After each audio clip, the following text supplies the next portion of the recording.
Vamos a ver en este video la teoría de filtros FIL, ¿sí? Esta teoría no tiene nada que ver con la teoría de los filtros IR. Es más, en esta teoría vamos a prescindir totalmente de las funciones de aproximación de Butterworth, de Chebyshev, de Cauer, que las tomábamos en cuenta en el diseño de filtros digitales IR. Acá no. Acá la concepción de esto pasa por otro lado. Veamos de qué se trata. Yo sé que en el plano Z, la respuesta en frecuencia de cualquier sistema discreto que yo quiero explorar, la tengo que leer sobre la circunferencia de radio 1. Entonces, puedo explorar frecuencias positivas de 0 a pi, o puedo explorar frecuencias negativas de 0 a pi por debajo, ¿sí? Y puedo, eventualmente, empezar a girar en la circunferencia en sentido positivo, o sea, antihorario, o girar en sentido negativo, o sea, horario, y entonces irle dando valores de 0 al infinito a la variable, y la variable no es ni más ni menos que lambda, vale decir el ángulo, vale decir nuestra frecuencia digital. Pensando en eso, yo digo, bueno, ¿cuál sería el módulo de la respuesta en frecuencia de una función h de z evaluada en frecuencia? Vale decir evaluada en z igual e a la j lambda. Bien, yo pienso, si estoy trabajando con un filtro pasabajos, en donde entonces yo quiero que la ganancia valga 1 entre frecuencia 0 y una frecuencia digital lambda de corte, y desde lambda de corte hasta la máxima frecuencia que yo puedo leer en frecuencia, que es la frecuencia digital pi, ahí la respuesta del filtro cae a 0 y estoy pensando en un filtro pasabajos ideal. Por supuesto que exploro de 0 a pi y de 0 a menos pi, y yo tengo la respuesta en frecuencia que típicamente o tradicionalmente siempre es simétrica con respecto al eje de ordenadas, ¿sí? Ahora bien, eso llevado a nuestra representación en el plano Z nos hace ver que de 0 a pi yo tengo una banda de frecuencias a las cuales voy a considerar frecuencia pasante. Todo esto sería la banda pasante de un filtro pasabajos. De 0 a lambda c y de 0 a lambda c por debajo, ¿sí? De 0 a lambda c a la derecha, de 0 a menos lambda c para frecuencias negativas. Bien.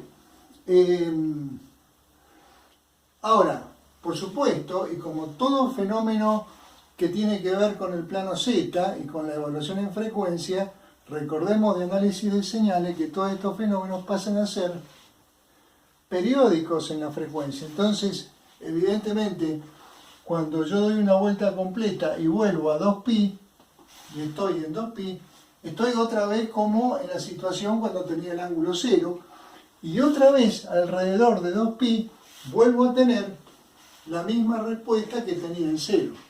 Entonces en 2pi, en 4pi, en 6pi, para frecuencias positivas, o si yo me muevo en frecuencias negativas, siempre termino repitiendo o replicando la misma respuesta que tengo de 0 a lambda c o de 0 a menos lambda c, ¿sí? Vale decir, yo voy a tener acá una función periódica del ángulo lambda. Y como función periódica yo la observo y observo que es una función par con respecto al eje de ordenadas. Lo mismo que tengo a la derecha lo tengo a la izquierda, y además como periódico me hace acordar a el tipo de funciones que por lo general eran funciones del tiempo, en las cuales en análisis de señales la representábamos por serie trigonométrica de Fourier. Entonces, haciendo referencia a aquella serie trigonométrica de Fourier, recordemos un poquito, yo tenía una f de t que, haciendo una copia de lo que tengo arriba, yo estoy dibujando ciertas características de la función del tiempo. Veo que la función es periódica, ¿sí? Vale decir, debo esperar un cierto periodo t para que se vuelva a replicar el mismo pulso y así sucesivamente. Y entonces aquellas funciones como periódicas del tiempo merecían el desarrollo en serie de Fourier, serie trigonométrica de Fourier, en la cual recordemos que teníamos un valor medio, que era una constante llamada a sub 0 sobre 2, y luego, fuese cual fuese la función periódica del tiempo, teníamos la posibilidad de colocarla como una sumatoria, vale decir, como una combinación lineal de funciones senos y funciones cosenos, cada una de las cuales evaluadas por coeficientes de Fourier b sub n y a sub n. Bien, ahora, tomando en cuenta o recordando un poquito ciertas características de aquellos desarrollos de Fourier, recordemos que si la función era par del tiempo, o sea, par con respecto al eje de ordenadas, todas las componentes senoidales se anulaban. Por lo tanto, si la función, particularmente la que tengo, es par del tiempo, yo me quedaba con un desarrollo en serie de Fourier solamente de componentes cosenoidales. Bien, ¿por qué hago referencia a esto? Porque evidentemente nuestro problema de filtrado es una función par, no del tiempo, sino de otra letra, lambda, ¿sí? Bien, entonces ahora veamos cómo podemos relacionar nuestra vieja serie de Fourier, cuyo argumento tenía que ser función del tiempo, y esa función del tiempo era n omega 0 t, donde n era un número natural, ¿sí? Recordemos un poquito de dónde provenía esto para poder armar o adaptar lo que tenemos, lo que teníamos, a lo que tenemos ahora. En análisis de señales, omega 0 era la frecuencia del evento periódico que yo estaba observando. ¿Cuánto valía omega 0? Valía 2pi sobre el periodo, que era una constante. Por lo tanto, omega 0 era una constante. Y la variable era el tiempo, ¿sí? En cambio ahora, en el modelo de señal periódica que tenemos función de la frecuencia, ¿de dónde sale la dependencia con la frecuencia? Sale de acá. Es decir, nosotros teníamos recién en aquella serie de Fourier como expresión del argumento de la función coseno omega 0 t, en donde omega 0, dijimos, es una constante y la variable es el tiempo. En cambio ahora, la constante va a pasar a ser el tiempo.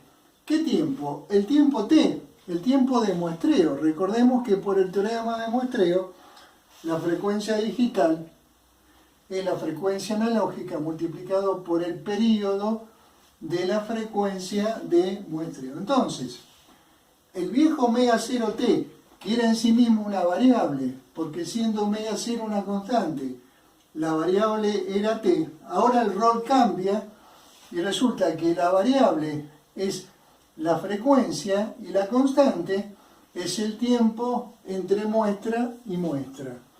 Entonces, omega t pasa a ser lambda y nuestra función de la vieja serie trigonométrica, que era coseno de n omega 0t, pasa a ser coseno de n omega periodo, vale decir n lambda. Y entonces, nuestra función módulo de un filtro que pretendemos desarrollar, la podemos colocar en función de una serie de Fourier en donde ahora el argumento de la función coseno y la variable tiene que ver con la frecuencia digital.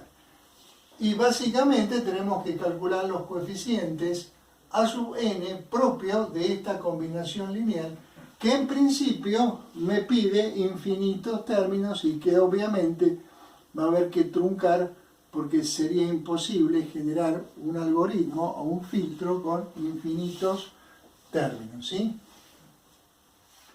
Bien, último comentario para este pizarrón, simplemente recordar que el término, el valor medio, que típicamente se le llamaba A sub 0 sobre 2, en el libro y en la nueva notación que tenemos para filtro, el mismo A sub 0 sobre 2 ahora pasa a llamarse A sub 0. Es el mismo valor, es simplemente una cuestión de notación. Pero lo que antes conocíamos como y calculábamos como el coeficiente A sub 0 sobre 2, simplemente ahora cambia de nombre y se pasa a llamar A sub 0. Entonces, de nuevo, nuestro requerimiento de un filtro digital ideal por el flanco que tiene, lo podemos resolver a través de la combinación lineal que propone Fourier, con el único inconveniente o limitación de ver qué hacemos con este infinito. En la pizarra anterior habíamos visto la manera de poder desarrollar en series de Fourier una forma que tenía que ver con la respuesta en frecuencia de un filtro pasabajos, ¿sí? Bien, tuvimos la posibilidad de hacer una simplificación importante. ¿Por qué? Porque esa característica, en función de la frecuencia, terminaba en una función par de la frecuencia. Entonces, si nuestra necesidad de representación matemática la llevamos a la serie de Fourier, resulta que la serie de Fourier para funciones pares carece de toda la sumatoria de funciones senos, por lo tanto anulábamos todos los coeficientes b sub n, nos quedábamos solamente con los coeficientes a sub n de la serie par, digamos, de Fourier. Ahora, ¿qué pasa si en vez de tener en nuestro pensamiento la forma del filtro pasabajos de la pizarra anterior, pensamos en filtros pasaltos, pasabandas o suprimebanda? Bien, acá tenemos en el pizarrón ese caso. Supongamos que yo tengo un filtro pasaaltos. Filtro pasaalto debería presentar una banda atenuada entre 0 y una frecuencia lambda c, y de lambda c en adelante tener la banda pasante, vale decir, si hacemos referencia a la circunferencia unitaria, estamos pensando que de 0 a lambda c, o de 0 a menos lambda c, frecuencias positivas y frecuencias negativas, yo tengo banda atenuada. Y de lambda c en adelante, hasta la frecuencia pi, tengo banda pasante, ¿sí? Por arriba y por debajo. Por arriba y por debajo. Bien. Lo que nos queda, representado en función de nuestra frecuencia digital lambda, también es una función par de la variable lambda. ¿Sí? Si en vez de pensar en un pasaalto, pienso en un pasabandas, ¿sí? Entre 0 y la frecuencia máxima, que es pi, yo tengo una banda pasante. Entre lambda 1 y lambda 2, lambda 1 y lambda 2, yo tengo una banda pasante. Y el resto es banda atenuada. Tengo un pasabandas. Entonces, acá está el pasabandas. Banda pasante entre lambda 1 y lambda 2. Banda pasante entre menos lambda 1 y menos lambda 2. ¿Sí? Cuando yo hago la representación en frecuencia digital y empiezo a replicar en función de las vueltas que empiezo a dar al mismo circuito, al mismo paisaje de una eventual constelación de polos y ceros que logra esta respuesta en frecuencia, veo que todo eso se empieza a replicar y en consecuencia observo la necesidad de una respuesta en frecuencia de un pasabandas, y también veo que es una representación par de la frecuencia. ¿Sí? Si en vez de un pasabanda tengo un suprime banda, vale decir, entre lambda 1 y lambda 2, entre lambda 1 y lambda 2, yo tengo una banda suprimida, y por debajo y por arriba tengo una banda permitida, tengo un suprime banda. Cuando yo hago el dibujito del suprime banda, ¿sí?, entre 0 y pi tengo una banda pasante, luego una banda atenuada y luego una banda pasante. Entonces tengo un suprime banda, pero de nuevo veo el dibujito y veo que, al igual que los otros dos y al igual que el pasabajos de la pizarra anterior, tengo una función par de la frecuencia. Por lo tanto, esta simplificación que hacíamos de poder poner nuestra función como una combinación lineal solamente de cosenos para calcular solamente coeficientes a sub n, sigue estando vigente cualquiera sea el tipo de filtros que necesitamos resolver. ¿Sí? Recordando que, en definitiva, si se trata de un pasabajos o de un pasaltos o pasabanda o suprimebanda, la diferencia a resolver se va a ver manifestada en el cálculo de los coeficientes de Fourier que oportunamente daremos. Si nosotros nos quedamos con este desarrollo en serie de Fourier para representar la forma de un filtro, la respuesta en frecuencia de un filtro, vemos que lo que tenemos que hacer es pensar que la sumatoria, que ahí va de 1 a infinito, va a tener que ir de 1 a un valor finito n. ¿Sí? Supongamos que ese n es pequeño como para no complicar el desarrollo del tema, y ponemos un n igual 2, con lo cual nuestra respuesta en frecuencia va a tener la sub 0, una sub 1, coseno de una vez lambda, y una sub 2, coseno de 2 veces lambda, y ahí trunco la serie. Bien, recordando que el coseno de lambda en forma exponencial lo puedo colocar así, y el coseno de 2 lambda lo puedo colocar así, y así si tuviera un tercer, un cuarto término, función de 3 lambda, de 4 lambda, lo mismo. Yo tengo una representación del módulo de la función de transferencia evaluado en frecuencia lambda. Ahora, si yo pretendo buscar cuáles son los polos y los ceros de una función de transferencia que evaluada en frecuencia responda a esta situación, lo que tengo que hacer es pasar de la frecuencia al plano complejo. Entonces, si estoy en la frecuencia, estoy en la circunferencia unitaria.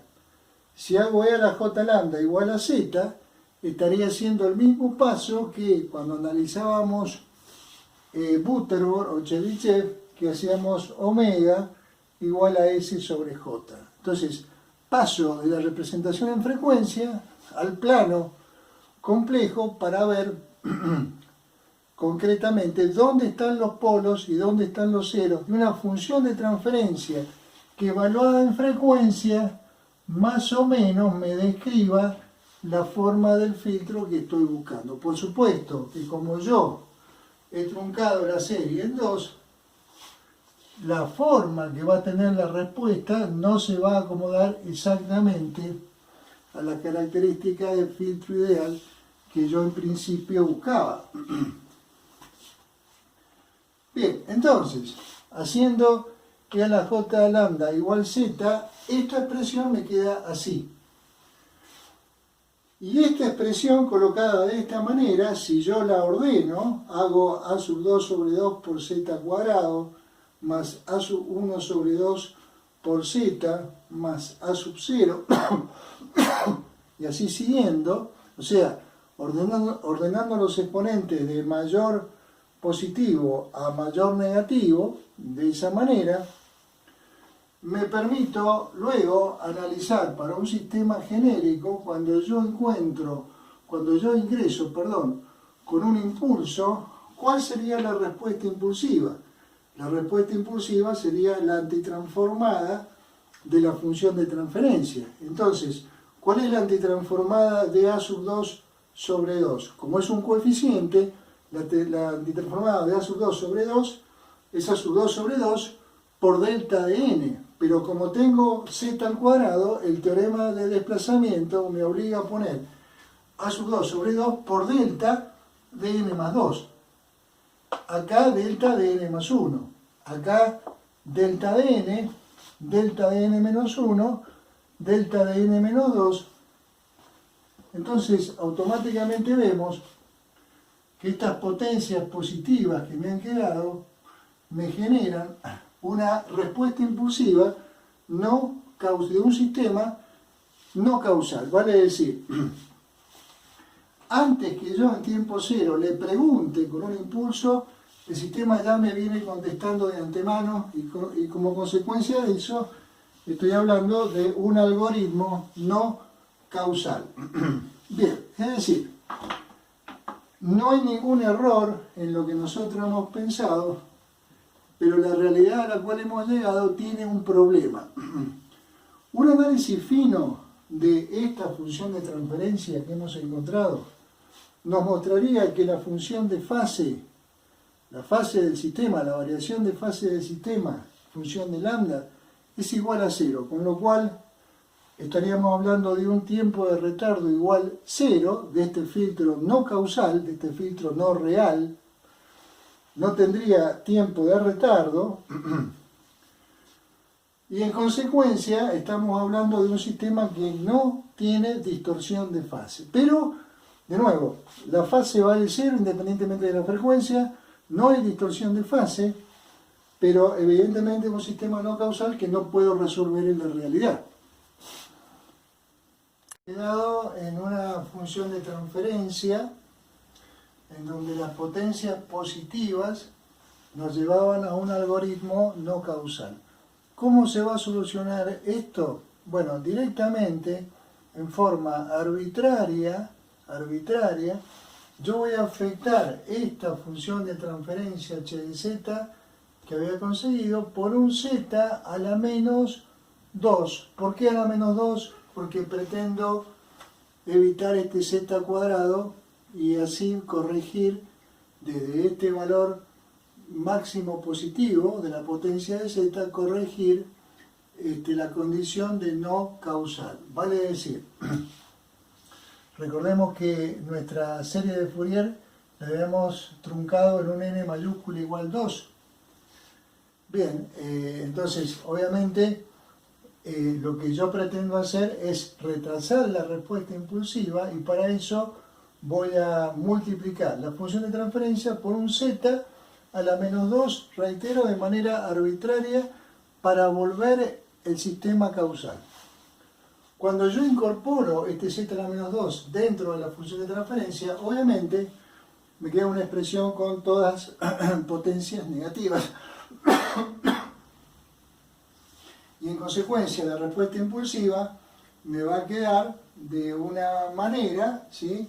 Por supuesto, sistema FIR con una respuesta impulsiva finita, pero tomando en cuenta que si en tiempo cero yo estoy ingresando al sistema con un impulso, la respuesta impulsiva va a ser de un sistema perfectamente causal, donde el término central vale A sub 0, y luego a ambos lados tengo A sub 1 sobre 2, A sub 1 sobre 2, los dos palitos que tengo acá. Y después tengo A sub 2 sobre 2 y A sub 2 sobre 2, los otros dos palitos que tengo acá, vale decir, siempre la respuesta impulsiva va a tener esa forma simétrica con respecto a un valor central que se corresponde con el coeficiente A sub 0. Bien, ahora, ya tenemos el sistema. La pregunta es, de qué grado es este filtro, ¿sí? Si lo tenemos que comparar con el grado de un filtro de los clásicos, y a dónde están los polos y a dónde están los ceros. Bien, entonces lo que vamos a hacer es tomar ya la función de transferencia definitiva que hemos conseguido de un sistema causal, que es una sumatoria de zetas en potencias negativas, en donde me resulta difícil observar los polos y los ceros. Y lo que voy a hacer es multiplicar, tomar esta función de transferencia, y ahora multiplico y divido por z a la 4, porque 4 negativo es el mayor de los exponentes negativos. Entonces multiplico y divido por z a la más 4, y entonces incorporando este z a la 4 en la función de transferencia, me queda esto que tengo acá. Vale decir, una función de transferencia como función racional, con 4 polos, y los 4 polos metidos en el origen, y con un polinomio de grado 4 en el numerador, que da lugar a 4 ceros.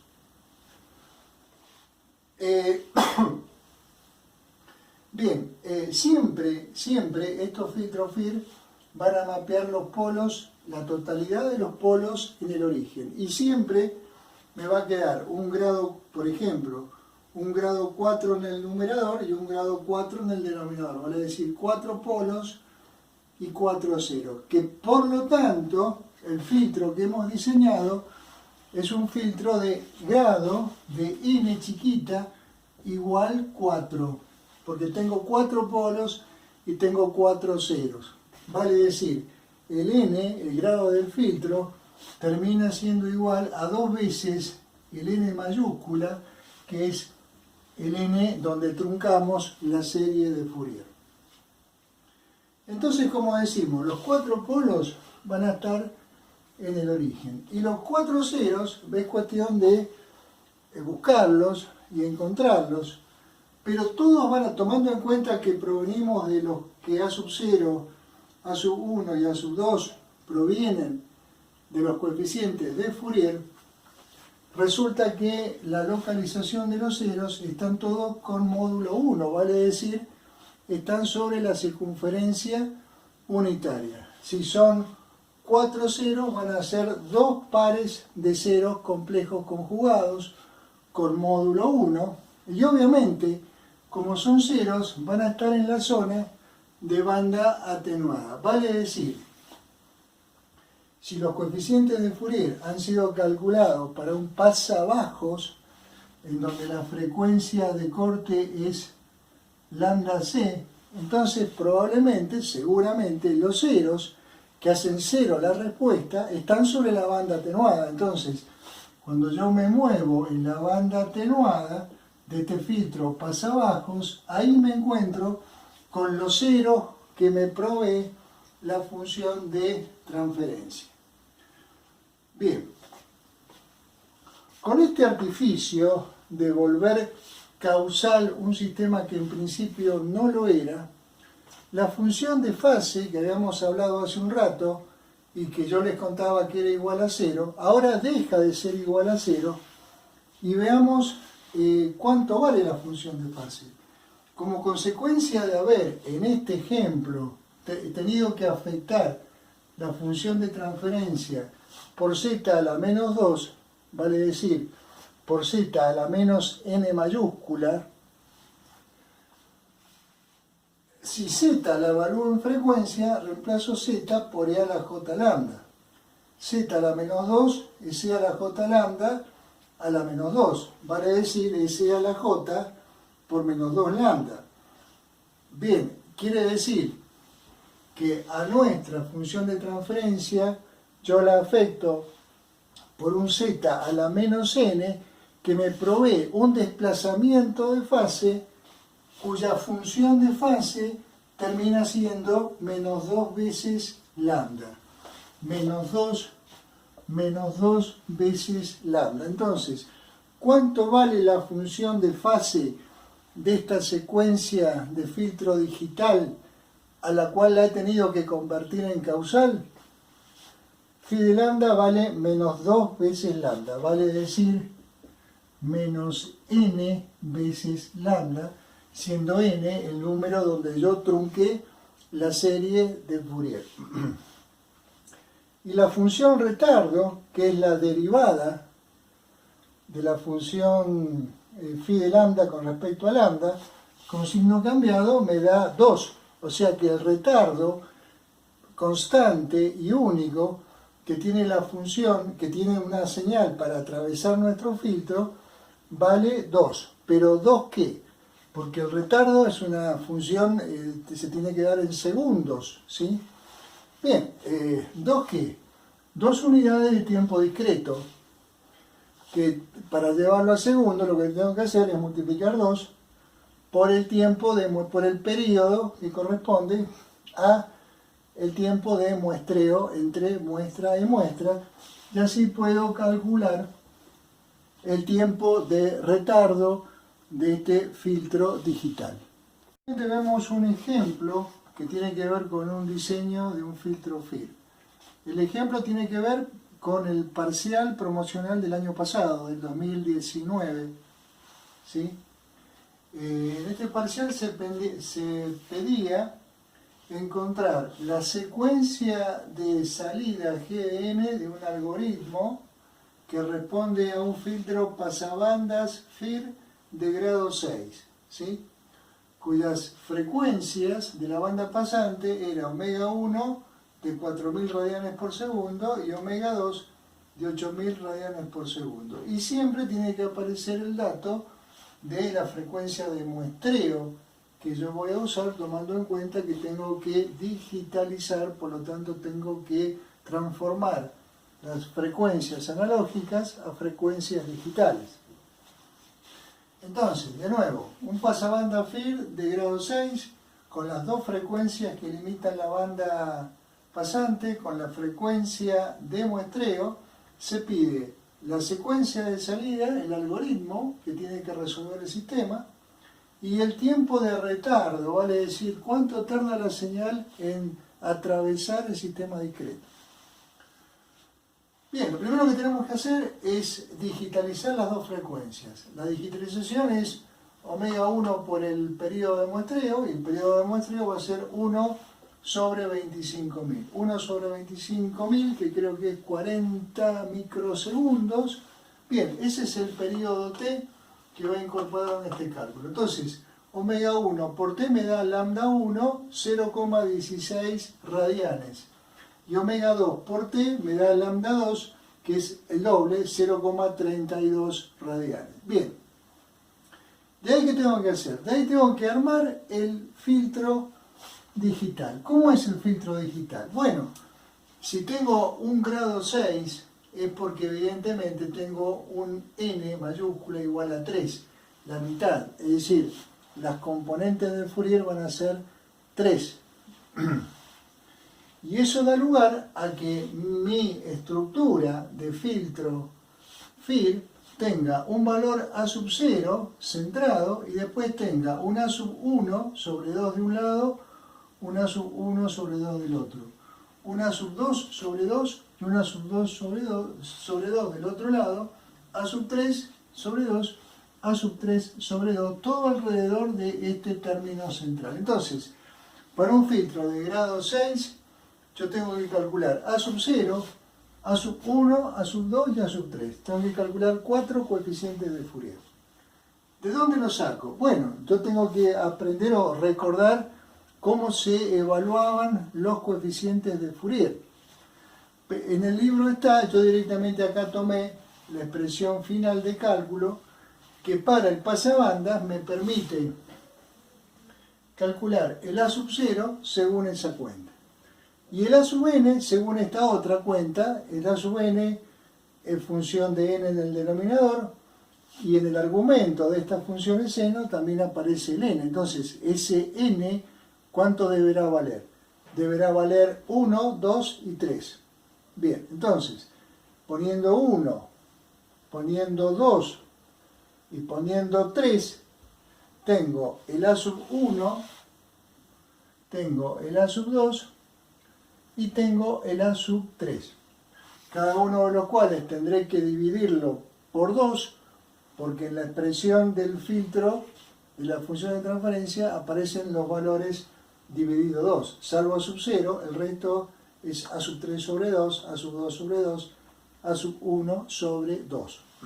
Bien, entonces, a la vez, recordando que esta h de z es g de z sobre f de z, g de z será igual a f de z que pasa multiplicando por toda esta estructura, en donde acá ya he colocado los valores de los coeficientes A3, A2, A1 dividido 2. ¿Sí? Por supuesto, me faltó pizarrón, esto continúa. Esto es g de z, entonces g de n, ¿qué es lo que es? Bien, la antitransformada de f de z es f de n, y la antitransformada de f de z por z a la menos 1 también es f de n, pero f de n menos 1, y así voy armando la secuencia de salida de este filtro FIR, que tiene en consecuencia una respuesta impulsiva finita, y es un filtro no recurrente porque evidentemente g de n depende de f de n, del valor actual de f de n y de valores anteriores de la entrada, pero nunca valores de la propia salida en tiempos anteriores. Por eso es un filtro no recurrente. Finalmente, recordemos el punto B del examen, que me pide el tiempo de retardo. ¿Cuánto tarda la señal en atravesar el filtro? Bueno, sabemos que estos filtros FIR tienen distorsión de fase 0 porque tienen una función de fase perfectamente lineal. Y por lo tanto, el retraso, el tau del sistema, cuánto tarda en atravesar la señal el sistema, es independiente de la frecuencia. Cualquiera sea la señal, cualquiera sea la frecuencia de la señal, tarda el mismo tiempo en atravesar el sistema, por eso no tengo distorsión de fase. ¿Cuánto vale ese retardo? Bueno, eso proviene de la teoría vista en pizarrones anteriores, cuando tuvimos la necesidad de hacer causal un sistema que naturalmente no lo era. Y ahí vimos cómo el retardo era igual a n, ¿sí? Era igual a 3 veces el tiempo de muestreo. Es decir, si el tiempo de muestreo es 40 microsegundos y n3 igual que es la mitad del grado del filtro, 3 por 4, 12, 120 microsegundos es el tiempo de retardo que pide el problema. Bueno, ese fue el problema que se tomó el año pasado asociado a este filtro FIR.